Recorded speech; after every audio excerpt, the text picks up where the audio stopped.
let's get started. Thanks for joining us today on our online webinar, Your Top Family Law Frequently Answered Question, or Frequently Asked Questions Answered. And we get a lot of these. So what we've done is we've tried to compile what we think are your most frequently asked questions and hopefully give you some answers today to those.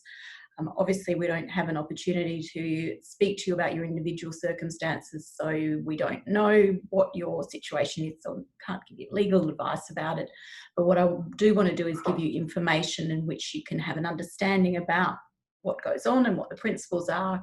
And if you need more specific legal advice, then you can get in touch with us and have a chat to us about it.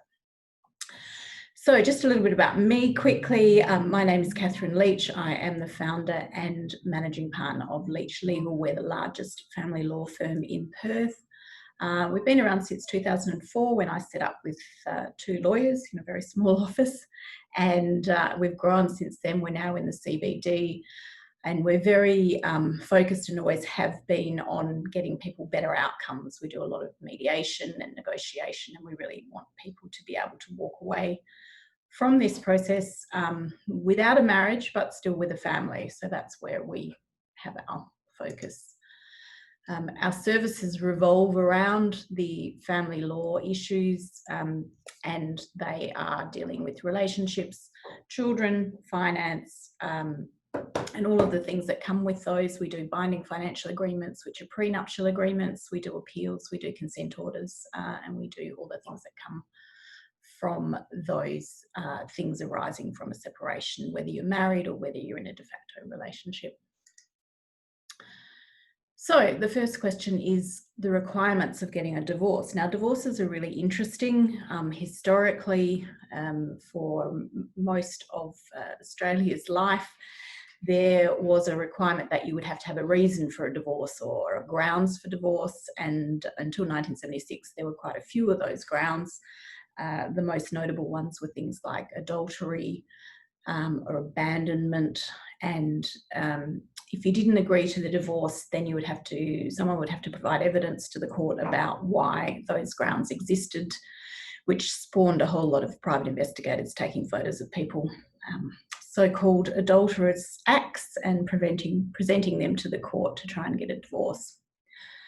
So fortunately, in 1975, when the new Act came in, there was only one reason that you could cite for a divorce, and that was irreconcilable or irretrievable breakdown of the marriage, which the only way you could say that that had happened was to say that you'd been separated for 12 months. So it was a fairly simple and straightforward grounds for divorce.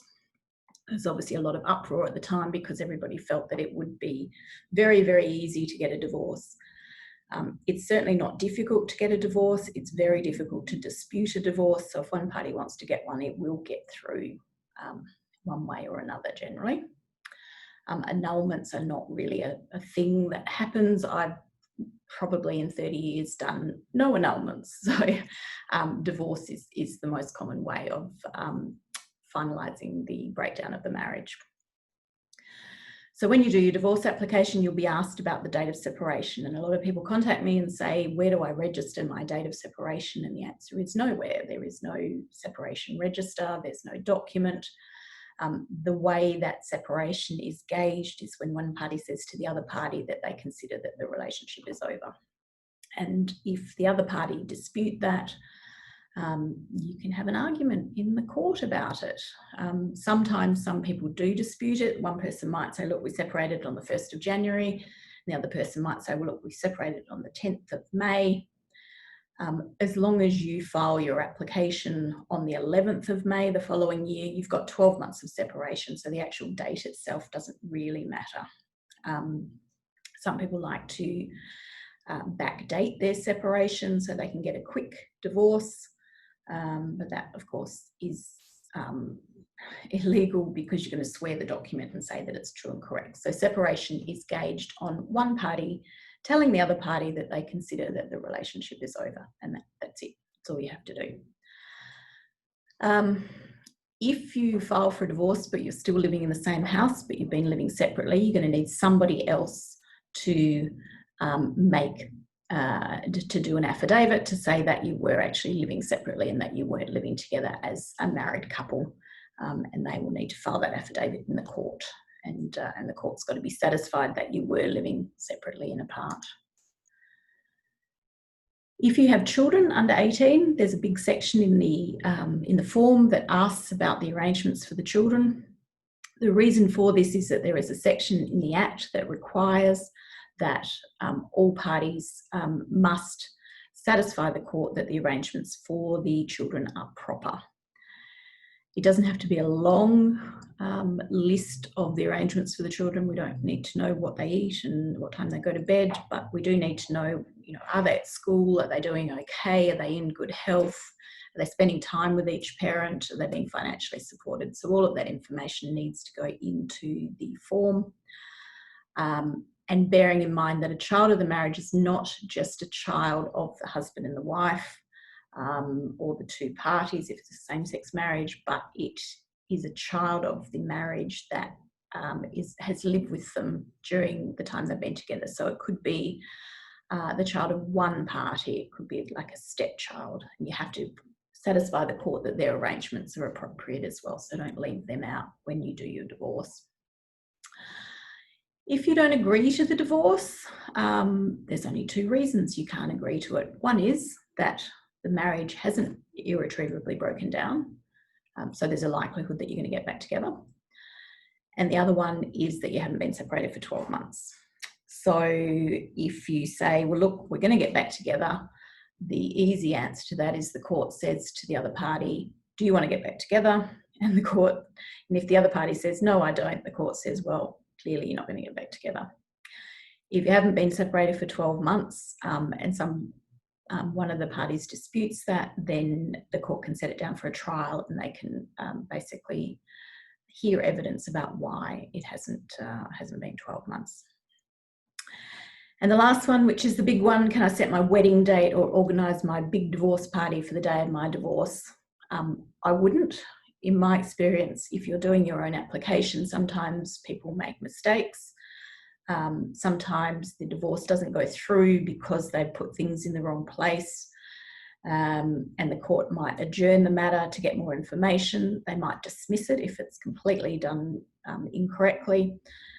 So you are not guaranteed that your divorce is going to go through on the day that it's listed. The other thing that you need to take into account is that your divorce isn't final on the day that it goes through. Basically, 1 month and 1 day later, it is final. And the reason for that is that either party can appeal the decision in that 28 days. And so the court waits for the 28 days before they then make the divorce final. So I would wait until your divorce has been granted before you set your wedding date, or otherwise have your big divorce party. All right, so moving on to question 2, bank accounts, property and assets, how are they divided? This is a very common question because obviously when people separate, they want to know what happens with all of their assets. So what is an asset? An asset is what it seems to say. It's something of value, it's property, it's cars, it's furniture, it's superannuation, it's businesses, it's the money that mum's hiding in the back shed for you, it's the diamond ring that you're hiding under the pillow. It's all of the things that each of you own or that somebody else is holding on your behalf.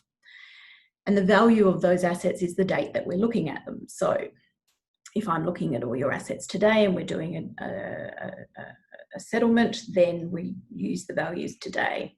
If you're going through the family court and it takes you 2 or 3 years to get through, which it can do, the values are at the date that you're going to go to trial, which could be further down the track.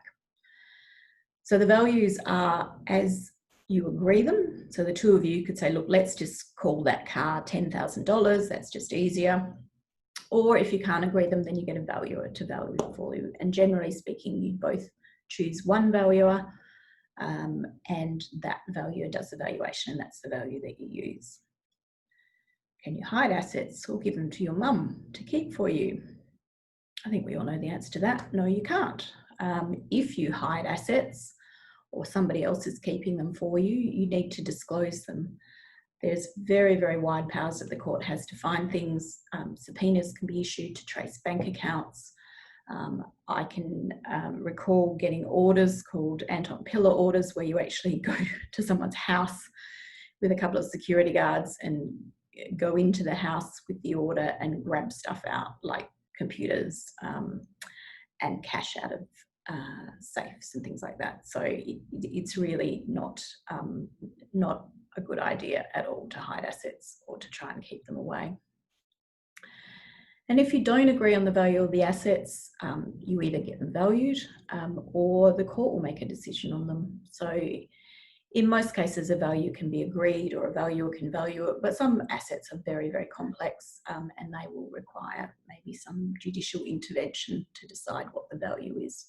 It's fairly rare, but it is an opportunity for the court to make a decision if people can't come to their own decision.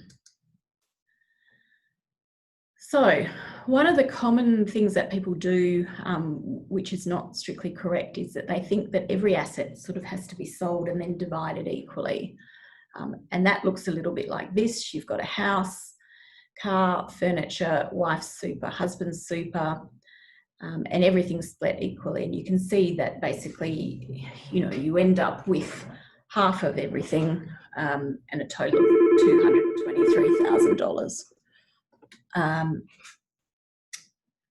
The asset by asset approach is very rarely done. It's not, it's certainly not a situation where you say, well, I had the house in the beginning and so therefore she's only put 20% into it, so I'm going to give her 20% of the house.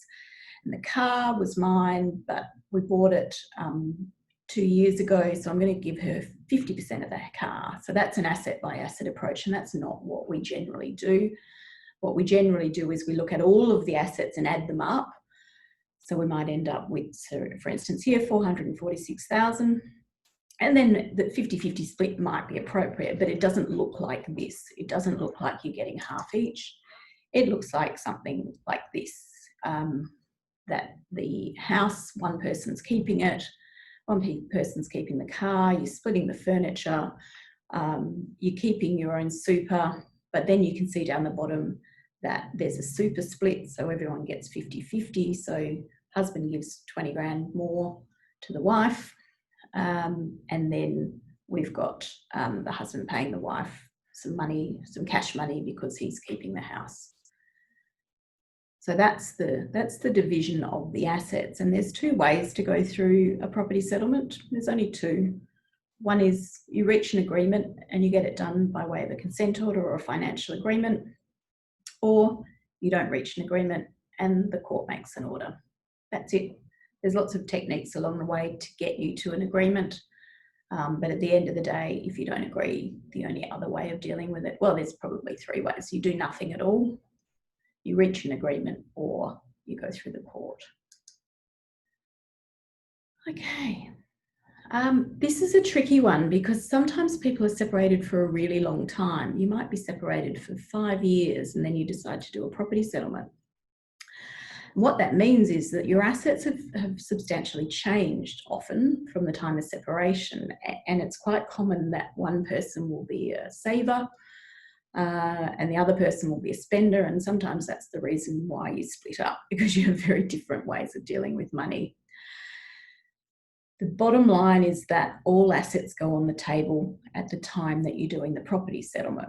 Now, it might be that they're treated in different ways. So for instance, if it was normally a 50-50 case, if one person had just spent all their money and the other one had saved all their money, then 50-50 might not be appropriate. And you might end up with maybe a 60-40 or something different to that.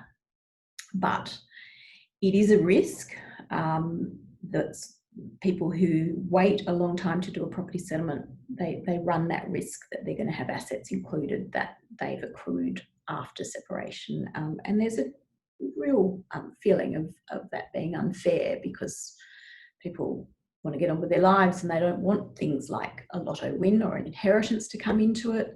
And how does the court treat that? Well, the court says that's got to go on the table. And again, there could be an adjustment made in terms of percentages for that.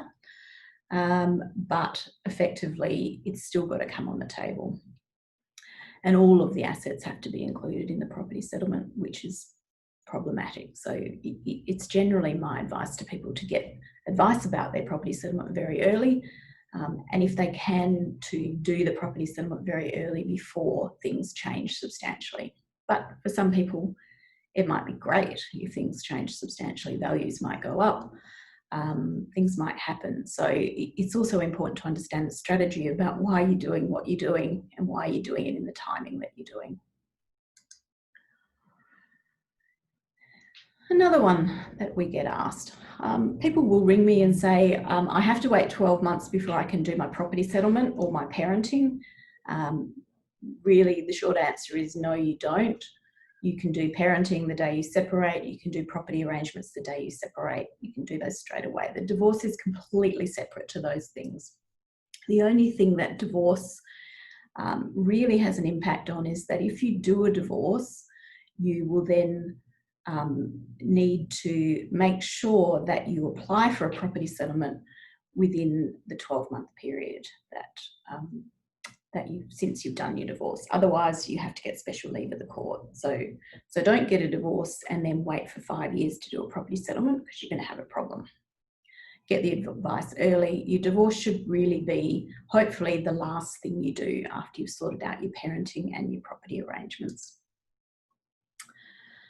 And our final question for today is a really, really interesting one that we get all the time. So I think why this arose is that when the Family Law Act came in 1976, there was actually a section in the Act that said that if the child is 14 or over, they have to be interviewed as to what their wishes are about where they live.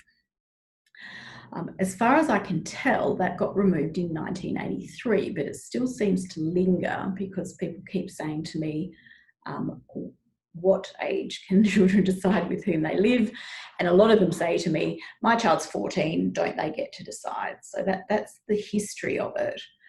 It doesn't exist in that format anymore. What the court says is that one of the factors that they look at is the wishes of the children. And in practical sense, the older the child, the more weight they'll put on those wishes. But they look at the whole picture. So they say, well, how old is the child? Is the child a mature child? Is it an intelligent child? Is the child being influenced? All of those sorts of things. So you might have a 9-year-old who's incredibly forthright, very clear about their views, very mature.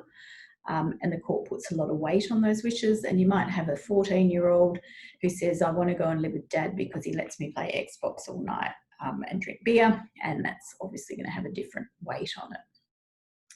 The child never goes to court. We do not take children into court. They're not allowed to go there as a matter of course in any event.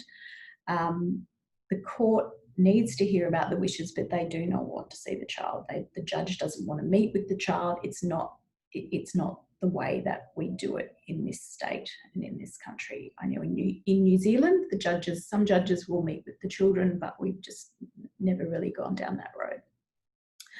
So the child is interviewed by a single expert witness, so a psychologist or a social worker, or they might be interviewed by a lawyer that gets appointed for them in certain cases. And it's not a discussion about who do you love the most and who do you want to live with. It's more about, well, what do you see as being ideal and why do you want that? And the court needs to have an understanding, which is generally put in a report, about why the child has the views they have. Now, the very big danger with that is that children often don't really know what they want. They do, but they don't have the maturity to see all of the surrounding circumstances, and they're very much, particularly teenagers, about what's going to be the best thing for them. So sometimes children lie about what they want because they think that that's what everyone wants to hear, or that that's what will get them what they want, or that that's what will make someone happy.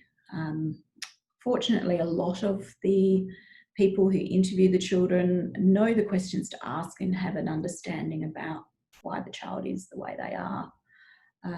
But sometimes kids say they want one thing and they want to do something else. So it's a really tricky one.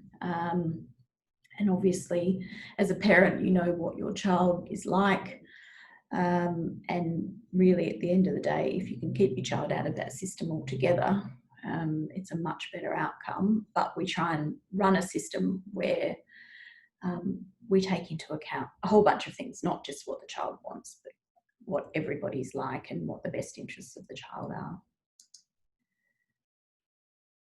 So that brings me to the end of my frequently asked questions. I've got some questions on the question and answer. So if you have any other questions, please pop them up there and I shall do my best to address them. One of the questions from Rachel, what do I need to prepare for my first meeting with us? There's a blog on our website that sets it out, but effectively, the more you prepare, the less time it takes. So if you're coming in to talk about a property settlement, it's a really good idea to sit down and try and work out what you think the assets are, what you think the liabilities or the debts are. Try and get some up-to-date super statements and just get as much information as you can and bring it with you. There's a lot of things you'll be asked. You'll be asked about what were the assets at the date that you got together. You'll be asked, were there any inheritances or large gifts of money when you came in to the relationship or during the relationship?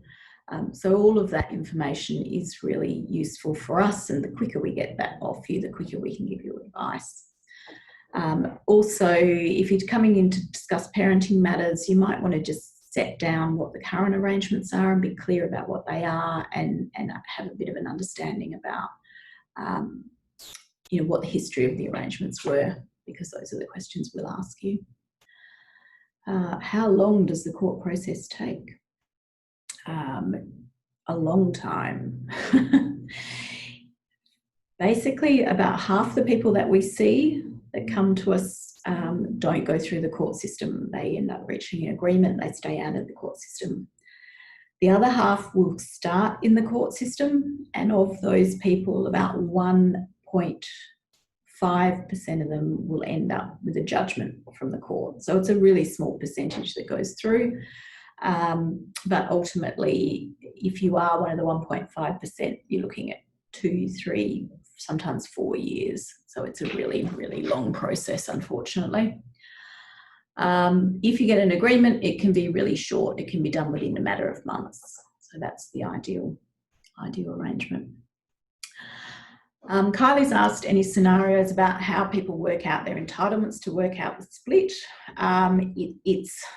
It's a lot of information that we gather to be able to give you that split. It's a really tricky thing. There's no computer program. I can't pop in your details and plug out an amount. Unfortunately, it's a discretionary issue, so there's a range of what is likely, and you might get one judge who says they think it's 70-30, and one who says it's 60-40, and one who says it's 50-50. So we work within a range of what is likely, and what we do is we try and obviously get you the best outcome within that range, but there's no definitive way of telling you what that should be, because it's based on a whole lot of factors. Our next question's around a parenting agreement, and unfortunately our participant has a violent ex who won't sign a parenting agreement without a confrontation. So they've asked how to get a court order without costing you an arm and a leg. Probably the best place to start would be maybe to go to a community legal centre and see if you can get some assistance through there, because obviously the more assistance you can get with it, the easier the process will be for you. Certainly to start off with, it's always really, really good advice to get your documents done correctly in the start, and then the court's very helpful along the way, but the documents are super, super important to get done in the beginning. Chris has asked if your partner has a right to contact people at your work to the point of impeding you, and are there any repercussions? no, I suppose is the short answer, Chris. How you deal with that, you can, if there is family violence, you can get a family violence restraining order to stop them doing that. You can get an order from the court to prevent them doing that, so you would have to make an application to the court. And the repercussions are, if you have a court order and they breach it, then obviously the court can deal with them in that manner. But it's a tricky situation because, you know, it doesn't stop it immediately, and I understand that's probably a big issue at that time. Our next question is around maintenance for a child with a disability that's over 18 years. You can make an application to the family court for child maintenance for a child that's over 18 years. So it gets taken out of the child support agency and goes back into the family court. And there can be orders made by the court in relation to children over the age of 18, and that's the avenue that that most people go down to pursue that. Our next question is about additional information or evidence that you need if you feel the other parent's not capable of looking after the children but wants to increase access and you can't agree. It's very tricky because you're not in their house generally, they're not in your house, you're just relying on what the kids are reporting to you, which is not great because they're suddenly being policemen. I would really urge you to keep a diary because there will be changes in the children's behaviour if things are not going as well as they should. But it's a tricky situation. The court looks at good enough parenting, so if the children are not at risk, the fact that they're not, and I'm not suggesting this is what you were asking about, but if they're not being fed in the manner that you want them to be, or they're not putting them to bed at times, those sorts of things the court's unlikely to intervene in. Alison's asked, are the finances for a stepchild taken into consideration for financial settlement? I'm not sure what you mean by that, Alison, but if you mean the child support paid for the stepchild, then no, that's support for the child. If you mean if they have assets, possibly, but not directly. That's a bit of a tricky one. Next question, if you're separated in Australia but only start with property division in New Zealand, which court will have to be involved? Property held in New Zealand and super held in Australia. We're just actually doing one of these, so I don't have the complete answer to that. I believe there's a trans-Tasman agreement so that we can deal with super for New Zealanders, but we haven't actually finalised that meeting with that client yet. So there is a property division available. There is a way of doing it. Not sure exactly what it is, but it's possible, is my short answer. And another question, can I get a court order to stop my ex from bad talking me to my daughter? Yes, is the short answer. The long answer is you can get all the court orders you like, but the court doesn't enforce its own orders. So how are you going to know if that's happening? You have to ask your daughter. Suddenly your daughter's being made to be the reporter of what goes on in each house. So it's a little bit difficult. Mike wants to know if you can agree to take the values at the date of separation instead of the current values when working out the separation. Yes, you can. You can agree on whatever you like to a degree. It gets a little bit tricky documenting it, so there might have to be some additional information provided to the court if you're doing a consent order. But certainly, if you want to agree a different situation, then there are methods of allowing you to do that effectively. Someone has asked what happens if we split our assets but there isn't enough money to pay out and there is no house. You can't get more than 100%. So if you're splitting the assets, there's got to be some exchange of money if the assets aren't evenly split. whether that's done by way of a super split or by someone keeping other assets, then that has to be moved around to get you to that point. Otherwise, yeah, I think you probably need to look at what that division is, because that seems a little bit tricky. Is it likely that spousal maintenance is given even if you earn a decent wage? So spousal maintenance generally doesn't continue after you do a property settlement. It's usually an interim situation, sometimes final, but it's based on what each of you earn and what each of your expenses are. And so if you're both able to support yourself, then spousal maintenance is not usual, which is different to child support, which is ongoing. And if you haven't reached a settlement agreement at the time of separation, how much time do you have to claim relationship property? So if you're de facto and you've separated, you've got 2 years to make sure that you apply for a property settlement. Otherwise, you need to get leave of the court, which is not always granted. Imran says, how long does it take before a spouse is able to claim 50% of assets upon divorce if they have 2 or 3 children? That's assuming a husband contributed to a house fully paid to the marriage and the spouse contributed nothing. It's not a question of how long it takes. It's really what your situations were at the time that you separated and what the likely range is. So it might be that based on that situation, if the husband had made all of the financial contributions and they were significant, that the husband receives more than 50% of the assets, but you would have to look at the individual situation because they're all different and there's lots of different nuances to it that give it a different outcome.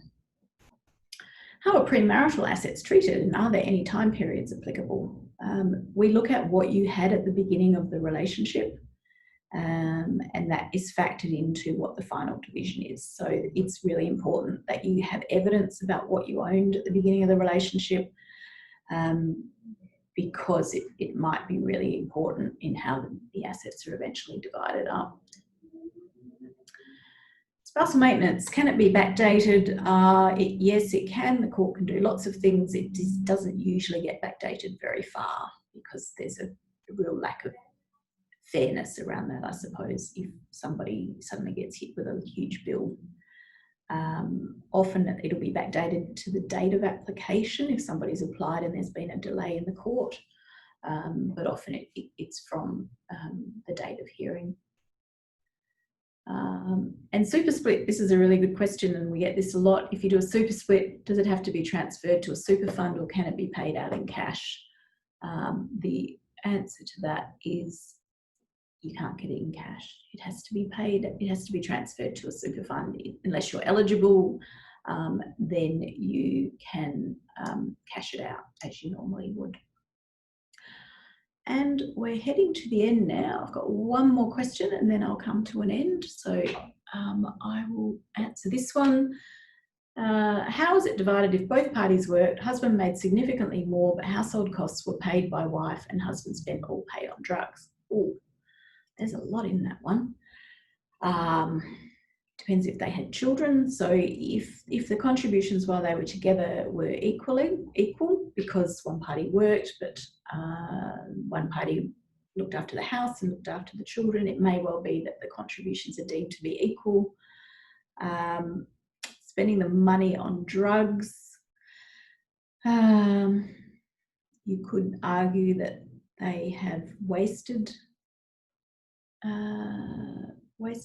money, but that doesn't usually get very far.